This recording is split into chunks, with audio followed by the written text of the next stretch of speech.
Sucat pelat book ngam lายปลก Hamil 8 bulan, Ria Ricis masih rajin olahraga fisik. Teuku Ryan beri pujian, keren istriku. Pasangan selebriti Ria Ricis dan Teuku Ryan tengah menanti kelahiran buah hatinya. Saat ini, usia kehamilan Ria Ricis telah memasuki 32 minggu atau 8 bulan. Namun, bukannya mengurangi aktivitas, Ria Ricis justru makin aktif. Hal itu terlihat dari unggahan Instagram akun Ria Ricis @riaricis1795, Sabtu, tanggal 18 Juni tahun 2022.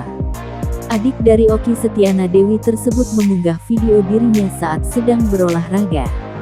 Aksi Ria Ricis tampak lincah, mulai dari stretching, berlari di air walker hingga workout di atas matras.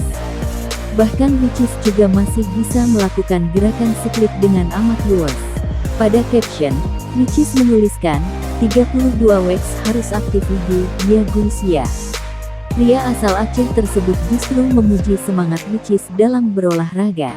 Postingan Ricis tersebut juga dikomentari rekan-rekan sesama artis tanah air. Di antaranya ada Karen Delano, Belly Iverzon hingga Fitri Carnila turut meninggalkan komentar. Diwartakan Tribun News sebelumnya, Ria Ricis saat ini tengah mengandung anak pertamanya. Kini, kandungannya sudah berusia 8 bulan. Jelang kelahiran, baik Ria Ricis dan suami Teuku Ryan berharap dapat lahiran secara normal.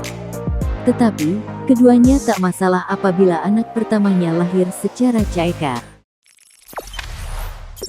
Jangan lupa subscribe, share, komen, dan like ya!